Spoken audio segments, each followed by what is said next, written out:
అమరావతి వేదికగా వైసీపీ అధినేత జగన్మోహన్ రెడ్డిపై రాజ్యసభ సభ్యులు సానా సతీష్ వైఎస్ఆర్సీపీ ధ్వజమెత్తారు. జగన్ నివాసాలు నేరాలను కప్పిపుచ్చుకోవడానికి, నేరస్తులను దాచడానికి స్థావరాలుగా మారుతున్నాయని ఆయన ఆరోపించారు. దళిత డ్రైవర్ సుబ్రహ్మణ్యంను హత్య చేసిన ఎమ్మెల్సీ అనంతబాబు ఇన్నాళ్లు జగన్ ప్యాలెస్ లోనే తలదాచుకున్నారని ఎంపీ సంచలన వ్యాఖ్యలు చేశారు. హత్య రాజకీయాలు జగన్ కుటుంబానికి తాతల కాలం నుంచి ఆనవాయితీగా వస్తున్నాయని, దళితులపై దాడులు చేసే వారిని వైసీపీ ప్రోత్సహిస్తుందని మండిపడ్డారు. అధికారంలో ఉన్నప్పుడు గోదావరి జిల్లాలో కులాల మధ్య చిచ్చుపెట్టిన జగన్ ఇప్పుడు అధికారం పోయాక కూడా అదే కుట్రలు కొనసాగిస్తున్నారని విమర్శించారు.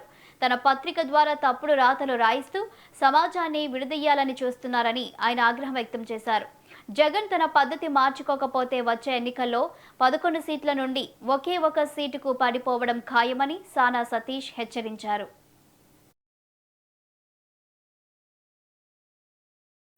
దళితులకు వ్యతిరేకంగా పనిచేసే వాళ్ళని ప్రోత్సహించడం మనం చూస్తున్నాం. దీన్ని జనాలు గుర్తిస్తారు. ఆల్రెడీ వీళ్ళు 11 సీట్లతో బుద్ధి చెప్పారు.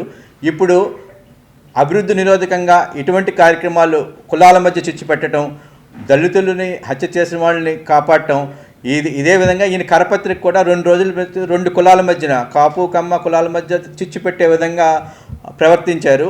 వాళ్ళ ఆర్టికల్, వీళ్ళ కరపత్రికలో వచ్చిన ఆర్టికల్ చూస్తే 2 కులాలు ఎప్పుడూ కూడా కొట్టుకుంటాయి అని రెచ్చగొట్టే కార్యక్రమం చేశారు.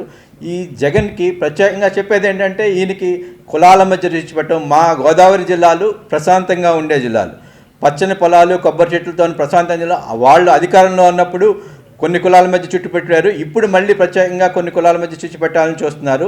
దీన్ని మా గోదావరి ప్రజలు సహించరు. వీరికి ఈ 11 సీట్లు కాదు, 1 సీటు వచ్చేటట్టు బుద్ధి ఈ హత్యా రాజకీయాలు అన్నవి ఇతనికి ఆనవాయిగా ఎప్పటి నుంచో తాతల నుంచో వచ్చినట్టున్నాయి.